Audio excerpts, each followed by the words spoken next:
आज कोरोना से कम लोग जो है वो कहीं ना कहीं मर रहे हैं, लेकिन जो लोगों में डिप्रेशन जो लोगों में आ रहा है, जो लोगों में एक डर की भावना है, जो लोगों में एक भय का माहौल है, उससे लोगों में कहीं ना कहीं बहुत सी कॉम्प्लिकेशंस जो है वो क्रिएट हो रही हैं। मैं आपको बताऊं कि 7 मई को मुझे कहीं ना कहीं कुछ सिम्टम्स जो हैं वो दिखाई दिए। 7 मई को, पिछले 7 मई को, कि मुझे ऐसा कोई सिम्टम्स आया कि मुझे फीवर हुआ, तो मुझे लगा कि मुझे आइसोलेट हो जाना चाहिए। मैं 7 तारीख को आइसोलेट हो गया। उसके बाद मैंने 8 तारीख को अपना एक रैपिड टेस्ट करवाया, जिस रैपिड टेस्ट के आधार पर आप 100% पॉजिटिव नहीं कह सकते थे, लेकिन 50-50 आप कह सकते थे कि मेडिकल भाषा में उसको पॉजिटिव भी माना जा सकता था। तो एक मैंने अच्छा शहरी, जिम्मेवार शहरी होने के नाते अपने आप को मैंने आइसोलेट जो था वो उसी दिन कर लिया। उसके बाद जो इसका प्रोटोकॉल है, जो इसकी दवाइयाँ हैं, मैंने वो लेना शुरू की और 10 तारीख तक मैं बिल्कुल नॉर्मल हो गया। और सबसे बड़ी बात है कि इस सरकार की ओर से मैं शुक्रगुजार हूँ केंद्र सरकार का, कि जिसने वैक्सीनेशन जो है वो शुरू करवाई थी, और उस वैक्सीनेशन के चलते बहुत से लोगों को जो है वो कहीं ना कहीं राहत भी मिली। मेरी पहली वैक्सीनेशन 5 फरवरी को हुई थी और दूसरा मेरा वैक्सीनेशन का टीका जो था वो 9 मार्च को हो गया था, और शायद उसी के चलते मुझे कोई ऐसी समस्या नहीं आई। अब मैं बता रहा था आपको कि मैंने 10 तारीख तक मैं बिल्कुल ठीक हो गया, लेकिन उसके बाद मैंने सोचा कि क्योंकि मैं ज़िम्मेवार व्यक्ति हूँ और मुझे लोगों में जाना है, तो मैंने 13 मई को मैंने एक RT-PCR टेस्ट GMC कठुआ में करवाया। उस टेस्ट की रिपोर्ट आती है 15 तारीख को और उसमें मुझे पॉजिटिव दिया जाता है। वो मानने योग्य बात थी और मैंने उस बात को इसलिए स्वीकार कर लिया क्योंकि मेरे 10-12 दिन नहीं हुए थे, तो हो सकता है कि वो रिपोर्ट, हालांकि उसमें मुझे कोई प्रॉब्लम नहीं थी, कोई कॉम्प्लिकेशन नहीं थी, बट मैंने उस रिपोर्ट को मानते हुए फिर से आइसोलेशन में ही रहने का फ़ैसला किया। उसके बाद 21 तारीख को जब मैं एक बार फिर मैंने अपना रैपिड टेस्ट करवाया, और इस रैपिड टेस्ट के आधार पर मैं पूरी तरीके से नेगेटिव था और शारीरिक तौर पर मैं बिल्कुल फिट एंड फाइन था, मुझे किसी भी तरीके की कोई कॉम्प्लिकेशन नहीं थी। लेकिन उसके बाद मेरे कुछ दोस्तों मित्रों ने मुझे सुझाव दिया, क्योंकि आप एक ज़िम्मेवार व्यक्ति हैं और आपने लोगों के बीच में जाना है, तो कोरोना जो है ये स्प्रेड करता है, इसमें आप सुपर स्प्रेडर भी बहुत से लोग बन जाते हैं। तो उन्होंने मुझे सुझाव दिया कि आप थोड़े दिन और आइसोलेशन में रहिए, 1 हफ़्ता। तो मैंने फ़ैसला किया कि उसी आधार पर मैं आइसोलेशन में थोड़ा दिन और लगाऊँ। उसके बाद मुझे उन्होंने कहा कि आप RT-PCR टेस्ट करवाइए।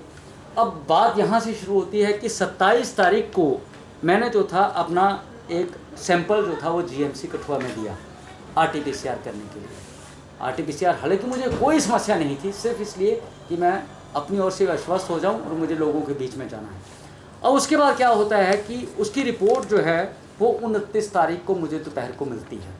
सबसे बड़ी बात है कि जब मेरा पहला पॉजिटिव आया तो उसके बाद मुझे उसी समय रिपोर्ट का मैसेज करने से पहले मुझे मुख्य चिकित्सा अधिकारी CMO दफ्तर से फ़ोन आता है कि आप पॉजिटिव हैं, आप आइसोलेट रहें। उसके बाद मुझे ऑक्सीमीटर, जो मैंने पहले ही अपना प्रबंध किया था, लेकिन उन्होंने मुझे ऑक्सीमीटर भी फराहम करवाया, और उसके बाद 1-2 बार उन्होंने मुझसे फ़ोन करके मेरी तबीयत के बारे में भी जानकारी ली। लेकिन इस रिपोर्ट के बाद मुझे कोई फ़ोन नहीं आया, ये मैसेज आ गया कि आप पॉजिटिव हैं। अब मैं आपको बताऊं कि 7 तारीख और 29 तारीख के बीच में लगभग 22 से 23 दिन का फ़र्क आ गया। अब एक आदमी जिसे ये बताया जाए कि वो 23 दिन के बाद भी पॉजिटिव है, तो उस पर क्या गुजर सकती है, ये आप मेरे मित्र भली भांति जानते हैं, समझ सकते हैं इस बात को। उसके बाद मुझे परेशानी हो गई कि मुझे कोई शारीरिक तौर पर कोई परेशानी नहीं है, मुझे चलने में परेशानी नहीं है, मुझे बैठने में परेशानी नहीं है, मुझे बोलने में परेशानी नहीं है, मैं कोई थकावट महसूस नहीं कर रहा हूं और मैं 100% अपने आप को फिट महसूस कर रहा हूं। तो यार मेरी रिपोर्ट पॉजिटिव कैसे आ गई? आप विश्वास नहीं करेंगे, मैं 1 घंटे तक बहुत परेशानी में रहा, क्योंकि मेरे दिमाग में यही चलता रहा कि ये कोई कोरोना का नया रूप तो नहीं आ गया कि जो 23 दिन बाद भी बंदे को जो है वो पॉजिटिव जो है वो शो करता है।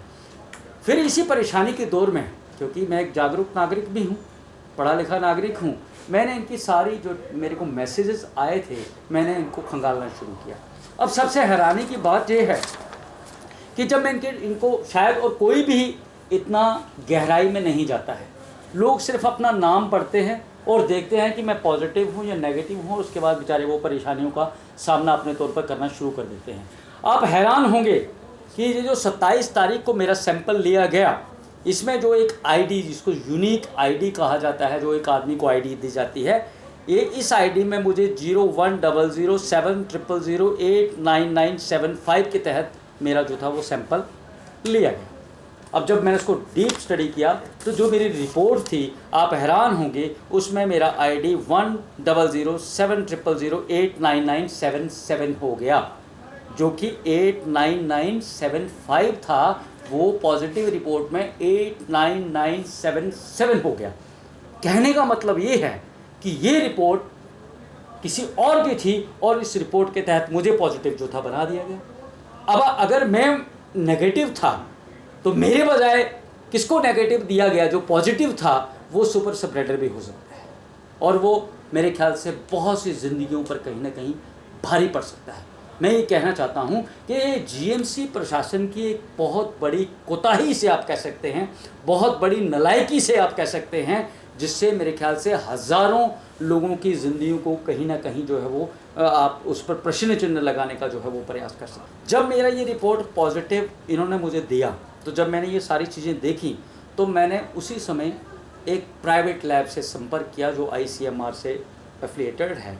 उससे मैंने संपर्क किया और उसके आदमी को बुला के, एक जिम्मेवार नागरिक शहरी होने के नाते, मैंने घर में जो था उसका सैंपल वो उन्होंने मेरा कलेक्ट किया, और उसकी रिपोर्ट जो थी, ये मुझे उन्होंने सैंपल कलेक्ट किया 29 तारीख को, जिस दिन इनकी रिपोर्ट आई।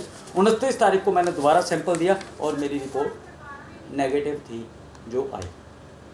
अब कहने का भाव सारा ये है कि ये सारी चीज़ें मुझे बताइए, एक आम आदमी क्या, मैंने तो चलो बड़ी गहराई में छानबीन की तो मुझे ये बात मेरे संज्ञान में आई, कोई भी व्यक्ति मैं समझता हूँ कि इतनी इसकी गहराई में नहीं जाता है।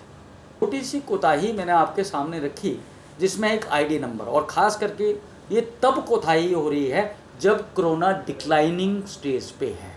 आज कोरोना के मामले कम हुए हैं, जहाँ पर रोज़ के 500 या 1000 टेस्ट होते थे RT-PCR, आज 200 टेस्ट भी नहीं हो रहा है।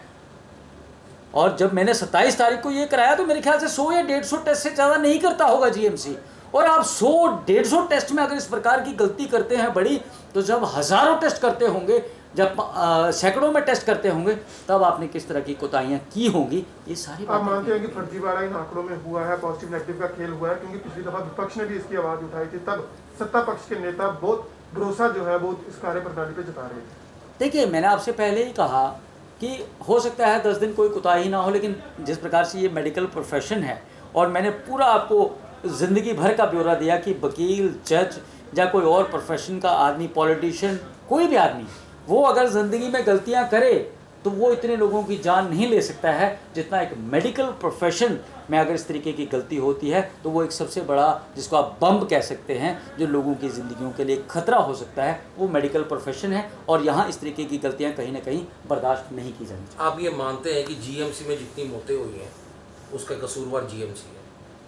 देखिए, आप सारी मौतें पूरे हिंदुस्तान में हुई हैं, नहीं, हम पर्टिकुलर एक जीएमसी की, कठुआ की बात करें, हिंदुस्तान की बात। नेचुरली देखिए, अगर इस तरीके की कोताही टेस्ट में हो सकती है तो मैं उनको 100% क्लीन चिट दे दूं कि जो मौतें हुई हैं वो उनकी नेग्लिजेंसी की वजह से नहीं हो, तो वो मेरे ख्याल से कहीं ना कहीं बात बनती ही नहीं है। इसका मतलब कहीं ना कहीं ये सारी चीज़ें, मेरे कहने का मतलब ही यही है कि आज भी हमें इस पर बड़ी गंभीरता से विचार करना पड़ेगा, हमें इस पर बहुत गंभीरता से सोचना पड़ेगा। और ये जिम्मेवारी सिर्फ जीएमसी की नहीं है, बल्कि हमारे ज़िला प्रशासन की भी है। अगर जिस प्रकार से मैंने आपको कहा, मैंने सीएमओ दफ्तर से कंसल्ट किया, तो सीएमओ दफ्तर के कुछ लोगों ने मुझे ये भी कहा कि भैया हमारी रिपोर्ट्स तो जो है वो जम्मू में जाती हैं, हमारा उससे कोई लेना देना नहीं है, ये जीएमसी के प्रिंसिपल के रिलेटेड है, ये है वो है।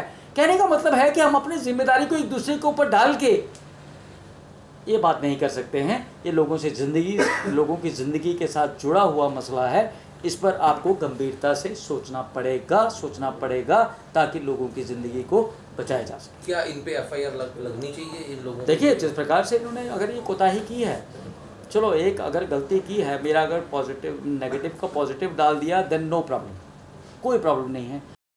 क्योंकि मैं ऑलरेडी मुझे पॉजिटिव दिया था तो मैंने उस चीज़ को माना था। लेकिन यदि ये बात आ रही है कि 5-5 लोग एक आईडी में हैं और मेरा जो नेगेटिव किसी को पॉजिटिव दिया हो, किसी का पॉजिटिव मुझे दिया हो, तो अगर वो है तो वो कहीं ना कहीं बहुत बड़ी बात है। FIR लगनी चाहिए। बिल्कुल, अगर ऐसा कोई मामला सामने आता है, अगर ऐसे लोग जो हैं वो सामने आते हैं तो उनको कहीं ना कहीं कटहरे में खड़ा किया जाना ही चाहिए।